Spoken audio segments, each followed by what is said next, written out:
നമസ്കാരം. പേരാമ്പ്രയിൽ ഷാഫി സംഘവും നടത്തിയ ആ തെമ്മാടിത്തത്തിന് പോലീസുകാർ തിരിച്ച് പണി തുടങ്ങിയപ്പോ മോങ്ങൽ ആരംഭിച്ചല്ലോ. ഇന്നിപ്പോ സതീശൻ വന്നിട്ടുണ്ട്. അയ്യോ, ഞങ്ങളുടെ ഷാഫിയെ ഒന്നാം പ്രതിയാക്കിയേ, ഞങ്ങളുടെ പാവപ്പെട്ട സമാധാനത്തിന്റെ വെള്ളരിപ്രാവുകളായിട്ടുള്ള പ്രവർത്തകരെ പോലീസ് ഇതാ വീട് വീടാന്തരം കയറി ഇറങ്ങി അറസ്റ്റ് ചെയ്യണത്രേ. അതെന്താ, പോലീസുകാർക്ക് നേരെ സ്ഫോടന വസ്തു എറിഞ്ഞാൽ പിന്നെ കൈയും കെട്ടി നോക്കിയിരിക്കണോ, അതോ എറിഞ്ഞവന്മാരുടെ വീട്ടിൽ പോയി ഓരോ ഹാരം അണിയിച്ച് ജണ്ടുമല്ലിയും കൂടെ കൊടുക്കാമായിരുന്നു എന്ന് സതീശനോട് മറുപടി പറയാൻ തോന്നിയ പ്രതികരണം. വളരെ പ്രധാനപ്പെട്ട വിഷയം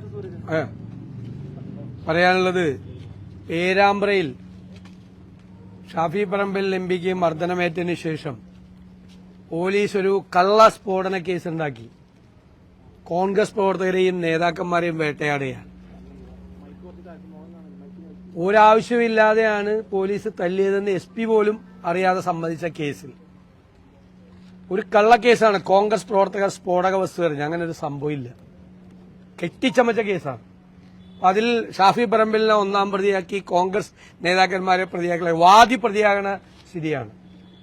നൂറുകണക്കിന് പോലീസ് വാനുകളും പോലീസ് ജീപ്പുകളും രാത്രി മുഴുവൻ റോന്ത് ചുറ്റി കോൺഗ്രസ് പ്രവർത്തകരുടെ വീടുകൾ കടന്നു കയറി നിരപരാധികളായ ആളുകളെ അറസ്റ്റ് ചെയ്തുകൊണ്ടുപോയാണ്. വളരെ ഗൌരവതരമായ സംഭവമാണ് പേരാമ്പ്രയിൽ നടക്കുന്നത്. ഞങ്ങൾ മുഖ്യമന്ത്രിയോടും കേരള പോലീസിനോടും പറയാം, ഇത് വേണ്ട, ബംഗാൾ ആവർത്തിക്കരുത്. കേരളത്തിൽ ഞങ്ങളുടെ പ്രവർത്തകരെ, നിരപരാധികളായ ഞങ്ങളുടെ പ്രവർത്തകരെ രാത്രി വീട്ടിൽ നിന്ന് കൊലക്കേസിലെ പ്രതികളെ പിടിച്ചുകൊണ്ടു പോകുന്ന പോലെ പോവാണ്. അതിന് പോലും താല്പര്യമില്ലാത്ത ആളുകളാണ് ഇവര്. ഈ പോലീസ് കള്ളക്കേസുണ്ടാക്കി പിടിച്ചുകൊണ്ടുപോവാണ്. പ്രധാനപ്പെട്ട നേതാക്കന്മാരെ പ്രതികളാക്കി. ഇത് ആവർത്തിച്ചാൽ കേരളത്തിൽ മുഴുവൻ നിങ്ങൾക്ക് ഇത് ചെയ്യേണ്ടി വരും.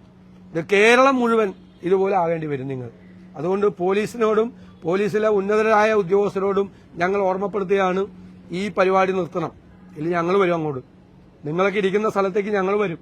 ഞങ്ങളെ വരുത്തരുത് എന്നാണ് എനിക്ക് വിനയപൂർവ്വം പറയാനുള്ളത്. പിന്നെ സതീശൻ കുറെ കാണിക്കും, ഒന്ന് പോയി കാണിച്ചേ, ഞങ്ങൾ അങ്ങോട്ട് വരേണ്ടി വരും, അല്ലെങ്കിൽ വരുത്തിക്കരുത് എന്നൊക്കെയാണ് സതീശന്റെ ഭീഷണി. എന്നാ ഒന്ന് വന്നിട്ട് പോയാ മതി. എന്താണ് വന്നാ സംഭവിക്കാമെന്നൊന്ന് നാട്ടിൽ കാണണമല്ലോ. ഒരു എല്ലില്ലാത്ത നാവ് വെച്ചിട്ട് ഇതുപോലുള്ള ചില ഡയലോഗുകൾ അടിച്ചു കഴിഞ്ഞാൽ നാട്ടുകാർ അങ്ങ് ഭയപ്പെട്ടു പോകും. അല്ലെങ്കിൽ പോലീസിലെ ഉദ്യോഗസ്ഥരെ ഒന്ന് ഭയപ്പെടുത്തുക എന്നുള്ളതാണ് ഈ ഒരു തന്ത്രത്തിന്റെ ഉദ്ദേശം. പോലീസുകാർ ഒരു വിട്ടുവീഴ്ചയും ചെയ്യേണ്ട കാര്യമില്ല. വീട് വീടാന്തരം ആ തെമ്മാടിത്തം കാണിച്ചവരെ കയറി പൊക്കേണ്ടതുണ്ട്. ഇനിയിപ്പോ ചിലർക്ക് സംശയം വരും, അങ്ങനെ സ്ഫോടക വസ്തു എറിഞ്ഞോ ഇല്ലയോ എന്നുള്ളത്. നിങ്ങൾ തന്നെ ദൃശ്യം കാണൂ. ഈ അടുത്ത ദിവസം പുറത്തു വന്നൊരു ദൃശ്യമാണ്, ചിലരെങ്കിലും കണ്ടിട്ടുണ്ടാകില്ല.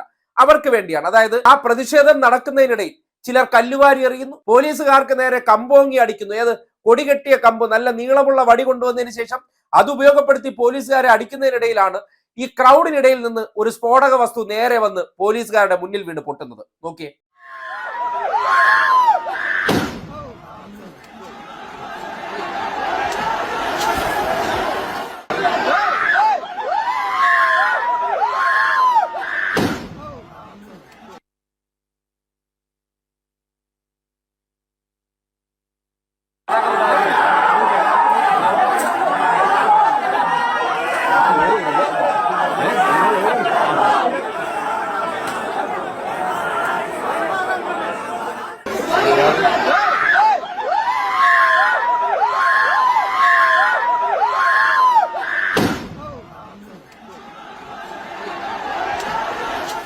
പോലീസുകാർക്ക് നേരെ ഈ തെമ്മാടിത്തം ചെയ്തവർക്കെതിരെ കേസെടുക്കണോ വേണ്ടേ? ഈ സംഭവം ഉണ്ടായ ഉടനെയാണ് ഷാഫിക്ക് അപകടം മണത്തത്. അതുകൊണ്ടാണല്ലോ പാലം പൊട്ടൽ കഥയിറക്കിയത്. പോലീസുകാർക്ക് നേരെ ഈ ക്രൗഡിന്റെ ഇടയിൽ നിന്ന് സ്ഫോടക വസ്തു വീണ് പൊട്ടി എന്ന് അറിയുമ്പോൾ അതിനുണ്ടാകാൻ പോകുന്ന കേസിനെ കുറിച്ച് തിരിച്ചറിഞ്ഞുകൊണ്ട് അതിൽ നിന്ന് രക്ഷപ്പെടാനാണ് പാലം പൊട്ടൽ നാടകമെടുത്തത്. അതായത് ആ ഒരു ദൃശ്യം പുറത്തേക്ക് വന്നതിന് ശേഷം, അതായത് ഈ സംഭവം ഉണ്ടായി കണ്ണീർവാതക ഷെല്ല് പ്രയോഗിച്ചതിന് ശേഷം ഷാഫി തിരിച്ചു വന്ന് ഉദ്യോഗസ്ഥരെടുത്ത് സംസാരിക്കുന്ന ദൃശ്യം പുറത്തു വന്നിട്ടുണ്ടായിരുന്നു. അതിലെങ്ങും മൂക്കിന് ഒരു കുരു ഉണ്ടായിരുന്നില്ല. പക്ഷെ അതിനുശേഷം ഇദ്ദേഹം അങ്ങോട്ട് പോകുന്നു, ഒരു മിനറൽ വാട്ടറിന്റെ കുപ്പി വെച്ച് മുഖം കഴുകുന്നു. അതിനുശേഷം ഒരു വെളുത്ത തൂവാലയിൽ ചുവന്ന കളർ പുരട്ടി വരുന്നു. അതെടുത്ത് മുഖം തുടച്ചുടനെ ഇതാ മൂക്ക് പൊട്ടിയെന്ന് സ്വന്തം PR ക്യാമറകൾക്ക് മുന്നിൽ അഭിനയിച്ച് തകർക്കുന്നു. ഇതാണ് അവിടെ സംഭവിച്ചത്.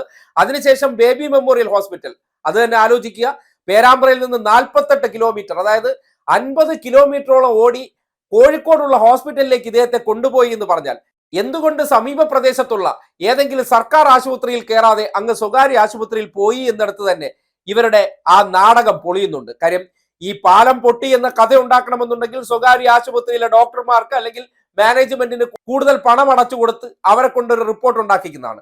സർക്കാർ ആശുപത്രിയിൽ കയറ്റിയാൽ ആ പരിപാടി നടക്കില്ലല്ലോ. കാര്യങ്ങളെ കുറിച്ച് കൃത്യമായിട്ട് ജനം അറിയുകയും ചെയ്യും. ആ ഒരു വിഷയവുമായി ബന്ധപ്പെട്ട് സർജറി നടത്തിയെന്ന് പറയുന്നു. എങ്ങനെ? മീശയും താടിയും പഠിക്കാതെയുള്ള ഒരു പ്രത്യേക തരം സർജറി അദ്ദേഹത്തിന് നടത്തി. ആ സർജറി നടത്തിയ കാര്യം പറഞ്ഞപ്പോഴേ അത്രയും വലിയ പൊട്ടലൊക്കെ ഉണ്ടായെങ്കിൽ ഒരു കാര്യം ചെയ്യൂ ഷാഫി അത്ര സത്യസന്ധനായിട്ടുള്ള വ്യക്തിയാണെങ്കിൽ ആ റിപ്പോർട്ടിന്റെ കോപ്പി ഈ മൂക്കിന്റെ പാലം പൊട്ടിയത് എന്തായാലും എക്സ്റേ എടുക്കാതെ തിരിച്ചറിയാൻ പറ്റില്ലല്ലോ, അല്ലെങ്കിൽ സ്കാൻ ചെയ്യാതെ അറിയാൻ പറ്റില്ലല്ലോ. ആ റിപ്പോർട്ട് ഒന്ന് പുറത്തേക്ക് വിടാൻ പറഞ്ഞപ്പോൾ ആ വിഷയത്തിലും യാതൊരു പ്രതികരണവുമില്ല. അപ്പൊ തന്നെ ഈ കളിച്ച നാടകം എന്ന് പറഞ്ഞാൽ പോലീസുകാർക്ക് നേരെ സ്ഫോടന വസ്തു എറിഞ്ഞത് അത് വലിയ വിനയാകും, അത് വലിയ കേസാകുമെന്ന് തിരിച്ചറിഞ്ഞുകൊണ്ട് ഷാഫി ഇറക്കിയ തന്ത്രമാണ്.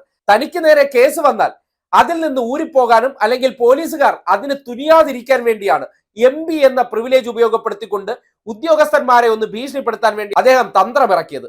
പക്ഷെ കൈ വെച്ചാ മതി, അതായത് തോന്നിവാസം കാണിച്ചോ, തെമ്മാടിത്തം കാണിച്ചോ, അതിൽ നടപടി നേരിട്ടേ മതിയാകുള്ളൂ. സ്ഫോടക വസ്തുക്കൾ കൊണ്ടുവന്ന് പോലീസുകാർക്ക് നേരെ വലിച്ചെറിഞ്ഞ് അവിടെ ഒരു ഭീകരാന്തരീക്ഷം സൃഷ്ടിക്കേണ്ട എന്ത് പ്രശ്നമാണ് ഉണ്ടായിരുന്നത്? ഒരു കോളേജ് യൂണിയൻ തെരഞ്ഞെടുപ്പുമായി ബന്ധപ്പെട്ട പ്രശ്നമോ? അതിന് ഷാഫി ഉൾപ്പെടെയുള്ളവർ തെരുവിലിറങ്ങി ഈ തോന്നിവാസം കാണിക്കേണ്ടിയിരുന്നില്ല. എന്തായാലും ഇവരുടെ ഉദ്ദേശം രാഷ്ട്രീയ ലക്ഷ്യമാണ്. പേരാമ്പ്ര മണ്ഡലം പിടിക്കാൻ ആ മേഖലയിൽ ഒരു അസ്വസ്ഥത ഉണ്ടാക്കി ജനങ്ങൾക്കിടയിൽ ഇരവാദം സൃഷ്ടിക്കാനുള്ള ഷാഫിയുടെ തന്ത്രമായിരുന്നു. പക്ഷെ പാളിപ്പോയിട്ടുണ്ട്. എന്തായാലും ഒറ്റ എണ്ണത്തിന് വെറുതെ വിടേണ്ടതില്ല, എല്ലാത്തിനെയും തൂക്കിയെടുത്ത് അകത്തിട്ട് ജാമ്യമില്ലാ വകുപ്പ് പ്രകാരം കേസുകൾ രജിസ്റ്റർ ചെയ്യേണ്ടതാണ്. കാര്യം ഇത്തരം തോന്നിവാസങ്ങൾ പ്രതിഷേധങ്ങളുടെ പേരിൽ നടത്തിയാൽ പിന്നീട് അത് വച്ച് പൊറുപ്പിക്കേണ്ട യാതൊരു കാര്യവുമില്ല. അതിന് ഏത് പൊന്ന് ഷാഫിക്കാനായിരുന്നാലും ശരി, ഒരു വിട്ടുവീഴ്ചയും ചെയ്യേണ്ടതില്ല. സതീശനും സംഘവും മാറി നിന്ന് മോങ്ങുന്നതിനപ്പുറം പോലീസുകാരെ അങ്ക ചെയ്യൂ ഇങ്ക ചെയ്യൂ എന്നൊക്കെ വെല്ലുവിളിക്കുന്ന സതീശൻ എന്തെങ്കിലും ഒന്ന് ചെയ്ത് നോക്ക്.